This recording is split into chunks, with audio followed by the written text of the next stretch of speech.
welcome to Chapter 5, Season 2. This means it's Major number 2. I'm Frankie Ward. I'm so excited to be back with you as your host for Europe, and I'm also delighted to be joined by Mr. 112K and Mini Miner. And this time last Major, I had no voice, boys, but it's back. It's back with a vengeance, and I hope you're not sad about that, Levin. I kind of miss those times, if I'm being honest with you. But, you know, that's a story for another day. I mean, it is good to have you back, Frankie, and it's good to have another Major back. Of course, we edge closer and closer to globals now, and so more spots are opening up. Expect Venno usually being the one to solo clutch. People sometimes, forget that a lot of Tayson's FNCS wins have come from solo competitions. He is one of the best solo players of all time, and sometimes he does like to show us what he can do when it comes to that. But look at who's in first place on the leaderboards right now. CZB and Nathan after that second place. Again, they've been really consistent today. That was a really big game for them. I was about to say, we've just seen them in this top 10 the entire broadcast so far. And Nathan is just going from strength to strength. It feels like every lobby we see him in, Mini Miner. Yeah, really nice from this duo. They had a first in their first game, seventh in their second, and now a second in this game. They just seem to have the low ground chemistry, the mid ground chemistry just on lock. They seem to be performing very well as a duo. We've seen these guys performing in the past as well. They're not a brand new duo that we're used to seeing. Look at that for CZB. He knew it was over for him, but it was still a good, solid performance from those guys. And of course, rightly so, being in the first place position, getting some eliminations there as well to go along with it. Just a solid, well-played game so far, and it's quite difficult to find that consistency when you're in the ever-changing lobby, I think, as well, Levin, because you just never know who you're going to get with.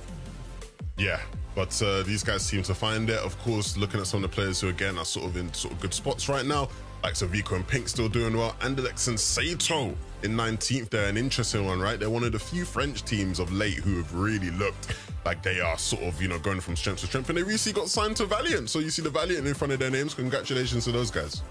Look at that. Missed Pulled very, very closely into this next zone. So even though it does look tough for him, things are working out, but it looks tougher on the other side. Venno's down, Tayson being pressured. It does look like some of those shots might be bleeding through, and it's just going to be tough to see if he can survive all that onslaught. Two Titan duos now with no duo partner. Tayson left as a solo. Cammy as well has lost Seti.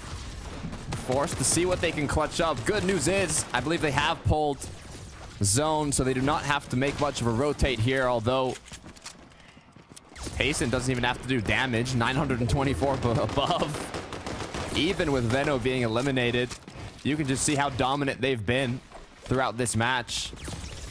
But with so much placement to be achieved here, with 22 duos still up, 42 players, there's a long way for Tayson to go in this match.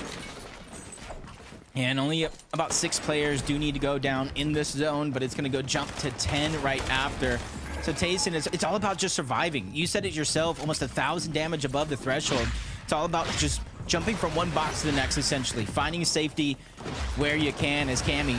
141, not as comfortable as Tayson is, but he still does a good job of using that to his advantage, especially that he is a solo. He doesn't have to wait for Seti. He doesn't have to time it right. He goes when he feels comfortable, and so far it's working out for him and Tayson. Yeah, great position, to be fair. It all depends, though, where this zone pulls, because there's so much elevation on both the east and west side here, and it looks like it even might pull a little south, so you can still play in the river, even with this upcoming zone. But if it ends up pulling fully east and you're in the river, it's going to be an incredibly difficult rotate, as you'll have to climb that whole mountain that you can see here, the whole ridge. So it's that decision you have to make. As a solo, it could be possible, especially with the dashes. But for the duos already based up there, it might just be safer to stay on top. Yeah, this next rotation is going to be telling for a lot of teams, whether you're above the threshold or not. With a lot of dashes and a lot of players needing to go down, it is going to give opportunity for a lot of chaos to ensue, as Voltiax and Psycho, they immediately push forward, take some of that high ground. But the question I ask, is it too soon? They got a couple of zones to go and a lot of opportunity for players to dash up and contest it.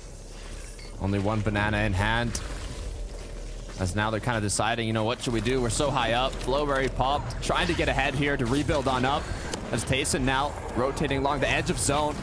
It's dangerous, though. He has picked up an Elim, but there's so many duos close by, so many players battling, and still with 93 builds, he doesn't want to take any risks. Yeah. Doesn't really need to either. 756. Does have the bananas. Can stagger himself. Instant HP plus HP gain.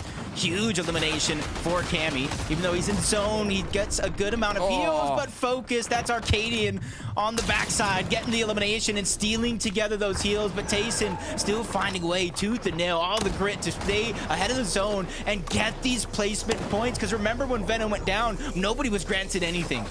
Banana plus Flowberry. Good rotation combo, but if you're in the air for too long, it opens up that opportunity for your opponent to take shots. As high ground has been overthrown. All the players now trying to scale up as the zone did pull back east. No more River of Sticks for those dashes unless you have that medallion. Very, very little resource in terms of ways to gain HP and shield for Tayson. Running out of build as well. About 200. That's enough for him to work with, but also knows he has to try to find something. Peeks towards the left, lands a couple shots, but nothing that gives him the confidence to continue moving forward. But the zone pulls back yet again. Another blessing for Tayson to continue to try to stay alive. 33 builds. He's getting closer and closer to needing that impact, needing that elimination. Nathan, though, connecting nice shots, but his duo partner's up. He wants to tarp it, make sure he can get regrouped at CZB. He's back now, ahead of the zone. They can just look back here and maybe even find some free pickings. As players start running out of materials, opportunities start opening up, and for Tayson, he's going to capitalize on that. Now back to 30 builds, but only 12 HP. He's just one shot away from getting eliminated. Yeah, at least he got elimination points, placement points by taking down the full team. And now he has to really dig deep to figure out what he's going to do next. Another team going down, top 11, pushing forward. Nice shot towards the backside. Cobra is going to get knocked, but it's in the zone.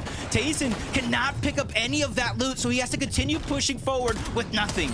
Still getting a good amount of elims. These points are massive for Tayson, already at 112. But with just 2 ticks away from being eliminated the Storm. He's forced back up a layer. 3 builds now. Pressure is on. 1 build now, 0 builds. He needs to make something happen. Yeah, he was almost second height. He became the focus. He can't even pause here to use the Flowberry Fizz and get shields. It's from one fight to the next, and it's Nathan and CZB who take him down as soon as he reaches the low ground. And Nathan and CZB could be the first team on the day to have 2 victory royales in this qualifier. It's going to be difficult, though. The high ground team could have heals. I have not seen their inventory yet. If they have enough med kits to play it, it could be what grants them that win. As Nathan now continuing to top ahead. They do have 28 builds. They do have the Flowberry Fizz. Are they going to go for the aggression? Are they going to play it slow? There's just 3 duos up, 5 players. Can they hold on? Yeah, they cannot let this go to heal off, though. That's going to be the biggest thing. They have no HP in their inventory if it does come down to it. And this is where disruption starts. One opponent's going to go down. He drops into the palm of his hand. CZB strikes. Back-to-back eliminations. 2v1 situation, though, with no heals. They're trying to chop everything down before he goes to the backside of the zone for the heal off. No success just yet. His opponent has just been able to escape. Down goes Nathan. Down goes CZB. No 2 victory royales for you as it gets snatched away. Vitorid up top on the high ground with the med kit in hand. Didn't have to take a single shot at his opponent. It's just ran away on back. Used the med kit, got the heal off, and got the VR. Easy way to close it out. Yeah, only time will tell what that does to the leaderboard, because again, there's already 1 win on CZB and Nathan. Even though they got second, they're going to move up. You can see Vitorid at the backside, he had more than enough heals because of the fact that he had high ground for so long. He was able to pass everybody up and save those to the perfect moment. But another game down, another game out. Let's throw it on over to our analyst desk to break everything down.